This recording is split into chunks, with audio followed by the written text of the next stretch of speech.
Hello everyone, welcome back to अग्नित सारा once again. तो बच्चों, हमने चैप्टर 1 आपका खत्म कर दिया है, मतलब मेरी तरफ से फिनिश हो चुका है। अब आपने कितना पढ़ा है कितना नहीं पढ़ा, दैट्स अप टू यू। तो हम स्टार्ट करने जा रहे हैं chapter number 2, that is various forms of business organisation. ठीक है सर, व्हाट इज, सबसे पहली बात आती है sir, various forms of business organisation का मतलब क्या है। ठीक है, इधर उधर की बातें ना करके मैं सीधे मुद्दे पे आता हूँ। सर सबसे पहले मुझे चैप्टर का नाम समझाइए कि चैप्टर का नाम कहना क्या चाह रहा है। कुछ बात लिखे यहाँ पर, कुछ बात लिखे, क्या कहता है various forms of business organisation. तो पहले हम समझते हैं कि वेरियस फॉर्म्स का मतलब क्या है। कहता है sir the form of business organisation are related with ownership and ownership is the legal concept which determines the authority and responsibility of the owners. The authority and responsibility of owners keeps on changing along with the changing of ownership. समझो जरा sir क्या कहना चाह रहा है। कह रहा है भैया जिस तरीके के बिजनेस होते हैं उस तरीके से जो अधिकार होते हैं, जो अथॉरिटीज होती है, जो रिस्पॉन्सिबिलिटी होती है, वो ऑनर की क्या होती है सर, बदलती रहती हैं। आगे in reality the forms of business organisation are those legal forms according to which business is organise. तो भैया कहता है फॉर्म्स ऑफ बिजनेस ऑर्गेनाइजेशन का मतलब क्या है। सिंपली लीगल फॉर्म्स जिसके अकॉर्डिंग हम क्या करते हैं, अलग अलग ऑर्गेनाइजेशन को अलग अलग नाम देते हैं, उसी को हम क्या बोलते हैं सर, आपका फॉर्म ऑफ ऑर्गेनाइजेशन। या आगे देखते हैं जरा, सिंपली कंक्लूजन बोलता था legal form of business organisation is called the form of business organisation. Legal तरीके से आप उसको क्या रजिस्टर करवाते हो, आप उसे क्या मानते हो, उसी को हम बेसिकली क्या बोलते हैं, आपका फॉर्म्स ऑफ बिजनेस ऑर्गेनाइजेशन। भैया ये हमारे लिए इंपॉर्टेंट नहीं है, जो हमारे लिए आज इंपॉर्टेंट है वो क्या सर, सोल प्रोप्राइटरशिप। आज हम पढ़ने वाले हैं किसके बारे में, sole proprietorship. This topic is not only limited to 11th class. भैया जो भी इसे जनरल नॉलेज के तौर पे देख रहा है उसके लिए भी इंपॉर्टेंट है कि कल को अगर मैं सोल प्रोप्राइटरशिप बिजनेस खोलने के लिए जाऊं तो मेरे पास क्या फायदे होंगे, क्या मेरे नुकसान होंगे। तो अकॉर्डिंगली आप भैया एनालाइज कर सकते हो कि आपको सोल प्रोप्राइटरशिप खोलना चाहिए, पार्टनरशिप खोलना चाहिए, कंपनी खोलना चाहिए, कोऑपरेटिव सोसाइटी खोलना चाहिए। तो हम सारे के सारे एक एक करके हम डिस्कस करेंगे। तो भैया आपको जो सबसे बढ़िया लगे आप अपना बिजनेस स्टार्टअप उसके अंदर क्या करवा सकते हो, रजिस्टर करवा सकते हो, अकॉर्डिंगली आप उसको रन कर सकते हो। जी सर, हाँ जी सर। तो समझते हैं बच्चों, आज हम समझने जा रहे हैं क्या, व्हाट इज सोल प्रोप्राइटरशिप। ठीक है, समझते हैं जरा बेटा सोल का मतलब क्या होता है। सर समझते हैं जरा व्हाट इज सोल। भैया अगर मैं सिंपल शब्दों में आपको बोलूं, देखो दो बातें लिखी हुई है यहाँ पर, दो बातें लिखी है मैंने। पहले मैं थोड़ा अपना बैकग्राउंड वगैरह चेंज कर लूं, व्हिच इज थोड़ा अच्छा नहीं लग रहा मुझे ऐसा ये।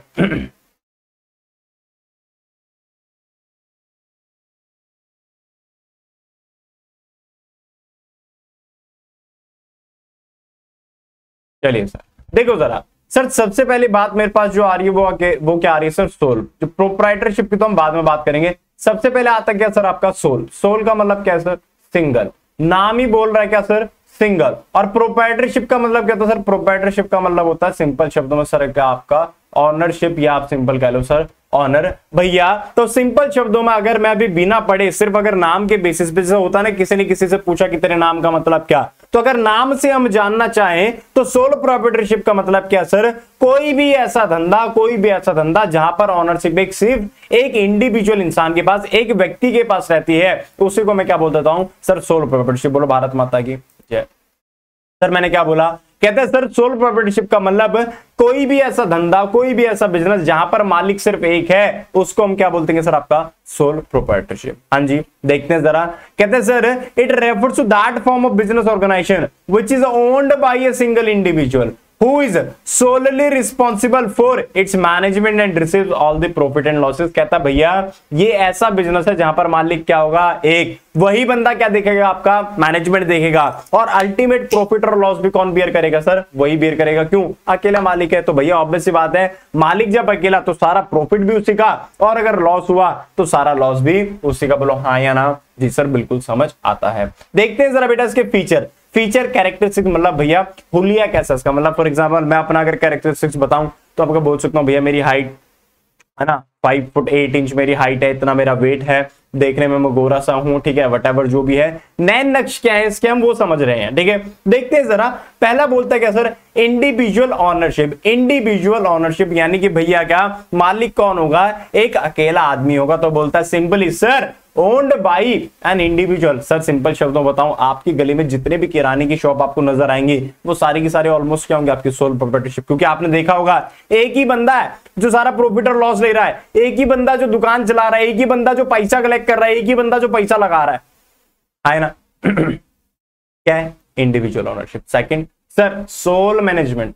सोल मैनेजमेंट का मतलब क्या है भैया, ऑनर ही क्या करेगा, धंधे को संभालेगा। बट हाउएवर हाउएवर आप समझो जरा, फॉर एग्जांपल है ना, जैसे अग्निक चालक की मैं बात करूं, this is also sole proprietorship, ठीक है।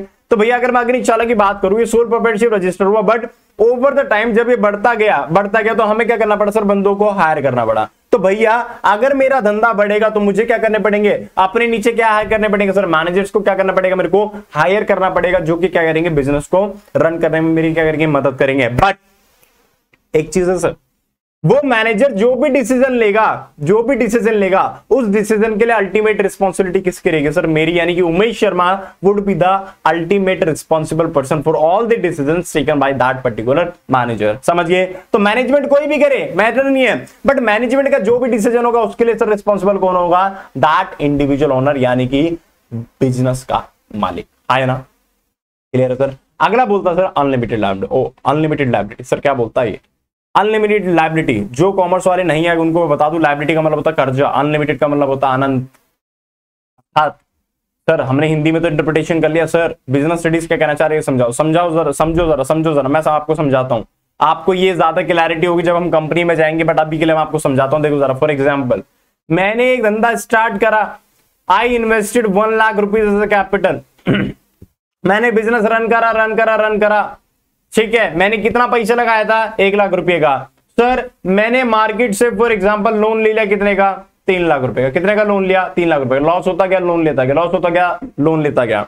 अब भैया मेरी कैपिटल से अगर ये लोग फॉर एग्जांपल मैं कल को धंधा बंद करने के लिए जाऊं, तो ये लोग क्या करेंगे, पहले तो जो मैंने कैपिटल का पैसा लगाया था, पहले तो ये वो लेके जाएंगे, ठीक है, पहले ये वो लेके जाएंगे। सर 1 लाख तो इनके सेटल हो गए, अब बच्चे कितने, 2 लाख रुपया। अब ये 2 लाख रुपए कैसे रिकवर करेंगे, ये आएंगे मेरे घर, हाँ जी शर्मा जी सुनते हो, मैं हाँ जी बोलो, आपने पैसे देने थे। मैं भाई काय बात के, कहते धंधा खोला था, ब्याज पर पैसा लिया था, वापिस नहीं दिया। मैंने कहा भाई मैंने तो अपने बिजनेस में 1 ही लाख कैपिटल लगाई थी, वो तो मैंने तुम्हें दे दिया, अब इसके बाद है नहीं। कहते तो हम क्या करें भाई, 2 लाख रुपए जो है ना, अपने घर की एसेट बेच, अपना घर बेच, अपनी गाड़ी बेच, ठीक है, और उसको बेच के जो पैसा आता उससे क्या कर भाई, हमारी लायबिलिटी को क्या कर, चुका। यानी कि सर अनलिमिटेड लायबिलिटी के कहने का मतलब क्या है सर, आपकी जो घर की एसेट है वो बेच के भी जो आपके लेंडर है वो आपसे पैसा क्या कर सकते हैं, रिकवर कर सकते हैं। यानी कि जितना आपने कैपिटल लगाया वो तो लिया ही जाएगा, प्लस उसके अगर उसके बावजूद भी लायबिलिटी पूरी नहीं होती है तो आपको अपने घर से पैसा लाके उनको देना पड़ेगा। यस और no? This is termed as unlimited liability. Yes और नो? समझ आता है? जी सर हमको बिल्कुल समझ आता है। आगे चलते हैं। कहते हैं freedom of selection of business. Freedom of selection का बिजनेस का मतलब क्या है सर, कोई भी धंधा आप चुनो, दैट शुड बी लीगल धंधा होना चाहिए। मैं अपनी इच्छा के अनुसार कोई भी बिजनेस क्या कर सकता हूँ सर, ढूंढ सकता हूँ। यानी कि sir a sole trader can select any trade as per his will. कोई आपके ऊपर रिस्ट्रिक्शन नहीं, आप ये धंधा नहीं कर सकते, वो धंधा नहीं कर सकते, भाई आपको जो करना है वो करो, बट लीगल होना चाहिए। सिंपल सी बात है, ठीक है। आगे सीक्रेसी, सीक्रेट है रे, सीक्रेट कैसे है, यहां पर जो भी बात होगी किसके बीच में होगी, सिर्फ मेरे और मेरे बीच में। मैं खुद सजेशन दूंगा, ए उमेश ऐसा कर, तेरे को ऐसे करने की जरूरत है, क्या मुझे पब्लिक को बताने की जरूरत है, नहीं, क्यों, सोल प्रोप्राइटरशिप है। क्या मुझे किसी पार्टनर को बताने की जरूरत है, नहीं, क्यों, सोल प्रोप्राइटरशिप है, अपने घर पे बता सकता हूं, दैट इज डिफरेंट थिंग। समझिए, यानी कि यहाँ पर क्या सर, कंप्लीट सीक्रेसी। यानी कि अगर मैं कुछ भी नया स्टेप करने के लिए जा रहा हूं तो भैया मुझे जनता को बताने की जरूरत नहीं, मैं ऐसा करने के लिए जा रहा हूं, मैं सीधे कर दूंगा। समझिए क्या है सर, सीक्रेसी। यानी कि if I am building some strategy तो I do not need to share it with everyone else, ठीक है, कि मेरे को ऐसा डर नहीं है कि मेरा सीक्रेट लोगों के सामने आ जाएगा, नहीं, क्यों, मैं अकेला बंदा हूं भाई, तो मेरा सीक्रेट कोई कैसे ले सकता, तो कोई मेरे सीक्रेट का अनडू एडवांटेज नहीं ले सकता। यस और नो? आगे चलते हैं। No separate legal entity of business. समझो जरा, कहता भैया यहाँ पर जो धंधा है ना वो मालिक से अलग नहीं है। कहने का मतलब क्या है, मालिक नहीं तो धंधा नहीं रे, धंधा नहीं तो मालिक नहीं, धंधा नहीं तो मालिक तो हो सकता, बट अगर मालिक नहीं है तो धंधा नहीं है। क्यों? आपके जो बगल में, आपके जो पड़ोस में किराने की शॉप, अगर आप सोचो कल को भगवान ना करे, खुदा ना खास्ता ऐसा हो कि वो बंदा रात को कहीं से आ रहा हो और उसको ऐसा ट्रक वाला उड़ा के चला जाए, क्या अगले दिन दुकान खुलेगी सर? नहीं खुलेगी। बहुत अफसोस हो रहा मुझे उस बंदे के जाने पे, और अफसोस हो रहा कॉलोनी वालों पे। क्यों? आप वो कहां से लेके आएंगे सामान? समझ पा रहे हो? यानी कि सर जो धंधा है वो मालिक से अलग नहीं है, दोनों क्या है, बिल्कुल एक है, एक के बिना दूसरा पॉसिबल नहीं है। मतलब धंधा मालिक के बिना पॉसिबल नहीं है, ठीक है, मालिक धंधे के बिना पॉसिबल है। यस और नो? आगे चलते हैं सर। नेक्स्ट वन कहता है अनडिवाइडेड रिस्क है। अनडिवाइडेड रिस्क का मतलब क्या, अनडिवाइडेड मतलब क्या सर, जितना भी रिस्क हो किसका, सारे के साथ मेरा, प्रॉफिट होगा तो मेरा, लॉस होगा तो मेरा। सर ऐसा नहीं है कि कल को मेरे को लॉस हो, मैं अपने दोस्त को बोले आधा तो लॉस तू रख लेना, वो कहेगा क्यों, जब प्रॉफिट होता मुझे दिया था क्या? नहीं ना, तो लॉस हो रहा तो मेरे से क्यों पूछ रहा, खुद बियर कर। यस और नो? कहते हैं sir suitable for some special form of business. देखो हर धंधे के लिए ये लॉजिकल नहीं है, क्योंकि आप खुद सोचो ना, बंदा अकेला है, कैपिटल लिमिटेड रहेगी, ऐसा तो है नहीं कि करोड़पति हो आप, है ना। करोड़पति तो कुछ शायद कैपिटल की दिक्कत ना आए, बट अगर आप वो ये करोड़पति हो फिर मैनेजमेंट की दिक्कत आएगी। तो हर धंधे में आप ये चीज जो सोल प्रोप्राइटरशिप वो आप नहीं चला सकते, तो आपको इसीलिए एक्सटेंड करना पड़ता है टू पार्टनरशिप टू कंपनीज, ठीक है, अकॉर्डिंग टू द नीड, ठीक है, क्योंकि सारे बिजनेसेस आप इसके अंदर कवर नहीं कर सकते। हाँ जी, तो कुछ ही बिजनेसेस के लिए क्या सर ये सुटेबल है। एक एक पॉइंट समझ आया क्या सर? समझ आया, 8 पॉइंट पड़े, 8 के 8 पॉइंट हमको समझ आया, हमको सोल प्रोप्राइटरशिप समझ आया। सर मेरिट्स देखते हैं, अभी हमने पढ़ा फीचर, अब उसी फीचर में सब मेरिट्स निकालेंगे। मेरिट्स मतलब खूबियां, सुंदरता बता रहा हूं मैं उसकी, सुनो देखो। क्विक डिसीजन, मेरे को किसी से पूछने की जरूरत नहीं है, मुझे लगता है कि एडवर्टीजमेंट में 1 लाख रुपए खर्चा होना चाहिए तो होएगा भाई, मेरे को पूछने की जरूरत नहीं 1 लाख रुपए खर्च करोगे नहीं करो, मेरे को करना है तो करना है, बात खत्म। क्या है? क्विक डिसीजन है। I do not need to consult with anyone. Sir benefit of secrecy आप ऑलरेडी डिस्कस रहे, मैंने पहले ही डिस्कस कर दिया आपके साथ। Next one direct motivation. Direct motivation का मतलब क्या भाई? समझा, मैं धंधे पे हूं, मेरा बिजनेस है, ठीक है, मुझे पता है मैं जितनी ज्यादा मेहनत करूंगा मेरे को उतना ज्यादा प्रॉफिट आएगा। मानते हो उस बात को? मैं जितनी ज्यादा मेहनत करूंगा मेरे को क्या है सर उतना ज्यादा प्रॉफिट आएगा। तो ये डायरेक्ट मोटिवेशन है।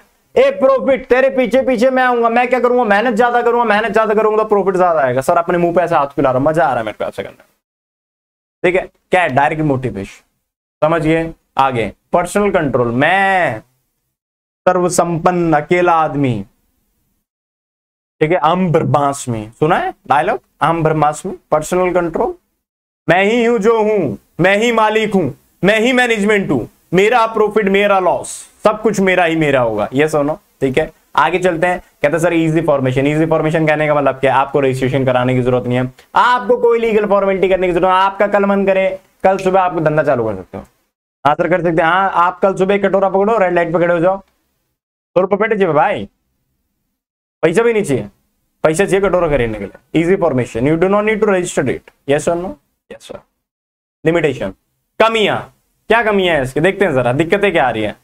पहला, लिमिटेड रिसोर्स, मैं अकेला आदमी कितना पैसा ले आऊंगा? चलो मैं लोन भी ले लिया, मेरे को जितने लोन मिले थे मैंने पर्सनल लोन भी करवा दिया, बट एक लिमिटेड रहेगी, समझ रहे हो? करोड़ रुपया, 10 करोड़ रुपया, इससे ज्यादा नहीं जा पाएगा। यस और no? Next one, limited life of business concerns, मतलब अभी मैं थोड़ी देर पहले आपको एग्जांपल दिया ना कि मालिक गया तो धंधा गया, इफ ओनर डाइज तो डज द बिजनेस, समझ गए। Next one, unlimited liability, already discuss कर लिया मैंने आपसे कि भैया अगर कल को धंधा बंद होता है तो आपकी कैपिटल तो जाएगी, प्लस आपकी घर की एसेट भी क्या करवाई जा सकती है सर? बेची जा सकती है, ताकि उनको पैसा दिया जा सके। यस और नो? हाँ जी, क्लियर है। Next one, limited managerial activity, क्यों? मैं अकेला बंदा, कितना टैलेंट, सेल करना है, परचेस करना है, प्रोडक्शन करना है, मैन्युफैक्चरिंग करना है, कितना कर लूंगा भाई? एक बंदा कितने काम डील कर लेगा? मैं सर्वगुण संपन्न तो हो नहीं सकता, सारे टैलेंट तो मेरे अंदर ही भगवान ने दिए नहीं होंगे, समझ रहे हो? तो भैया क्या होता है, कभी कभी किसी काम को मेरे को क्या करना पड़ेगा, ऐसे हल्के में निपटाना पड़ेगा। तो limited managerial talent, limited managerial activity, ये सुनो, समझिए। तो भैया खत्म हो गया, इतना सा था हमारा क्या सोल प्रोप्राइटरशिप। आपका एक टॉपिक एग्जाम के लिए क्या हो गया, कवर हो गया। तो अब आप समझ सकते हो कि आपको सोल प्रोप्राइटरशिप रजिस्टर करवाना है कि नहीं। रजिस्टर की तो दूर की बात है, मैंने रजिस्ट्रेशन की तो बात करी नहीं है। क्यों? रजिस्ट्रेशन क्या ऑप्शनल, करवाना है करवाओ, नहीं करवाना नहीं कराओ। वैसे सोल प्रोप्राइटरशिप का रजिस्ट्रेशन होता नहीं है, जीएसटी नंबर मिल जाता है, एमएसएमई के अंदर आप सर्टिफिकेट ले सकते हो। प्रॉपर एज सच कोई भैया डिपार्टमेंट नहीं बनाओ जो प्रॉपरली सोल प्रोप्राइटरशिप को रजिस्टर करता है टिल नाउ। कल को आ जाए फ्यूचर में वो पता नहीं, 2023 में वीडियो बना रहा हूं, अभी तक नहीं आया, फ्यूचर में आ जाए तो कोई अलग बात है, ठीक है। हाँ जी, सोल प्रोप्राइटरशिप खत्म, समाप्त। 15 मिनट के अंदर टॉपिक समाप्त, हाँ या ना सर? खत्म, इतना ही है। मिलेंगे अगली क्लास में, समझेंगे। अगर आपको जानना है कि पार्टनरशिप क्या होता है तो जुड़े रहिएगा। चैनल को सब्सक्राइब करना मत भूलिएगा। इतनी मेहनत से बना रहा हूं, गर्मी है बहुत ज्यादा, एसी नहीं है कमरे में, फिर भी बना रहा हूं वीडियो, समझ रहे हो? सोया नहीं हूं मैं बहुत दिनों से, ठीक है, फिर भी आपके लिए वीडियो बना रहा हूं, मेहनत कर रहे। तो भैया सब्सक्राइब जरूर करना, लोगों के साथ शेयर जरूर करना, ऐसे लोगों को नहीं, उन लोगों को जिनको इसकी जरूरत है। आपने अपना काम निकाल लिया, इसका मतलब ये नहीं आप दूसरों के साथ शेयर नहीं करोगे। दूसरों को भी बांटो, ज्ञान बांटो, ज्ञान बांटने से बढ़ता है। ये नहीं कि खुद पास हो जाओ, दूसरों को फेल करवा दो, दूसरों को भी पास करवाओ, समझ गया? आपका एहसान रहेगा उसके ऊपर, वो बोलेगा भाई मैं तेरा एहसानमंद हूं, तूने मेरे को उमेश सर की वीडियो दी, मैं बिजनेस स्टडीज में पास हो गया बिना कोचिंग के, मेरा पैसा खर्च नहीं हुआ, घर पे बैठे बैठे क्लासेस मिल गई मेरे को, आया ना? ठीक है। बाकी मैंने आपको बता दिया था लास्ट क्लास में भी कि भैया आपको अगर नोट्स चाहिए ऐसी हमारी प्रैक्टिस बुक भी है, वो भी चाहिए तो यू कैन व्हाट्सएप अस, और व्हाट्सएप में हम आपको डिटेल शेयर कर देंगे, ग्रुप में ऐड कर देंगे, तो आपको ये नोट्स रेगुलर बेसिस पे मिलते रहेंगे। ठीक है, तो बोलिए एक बार जोर से भारत माता की जय। चलिए टाटा, सी यू, बाय बाय, मिलते हैं आपसे अगली क्लास। धन्यवाद।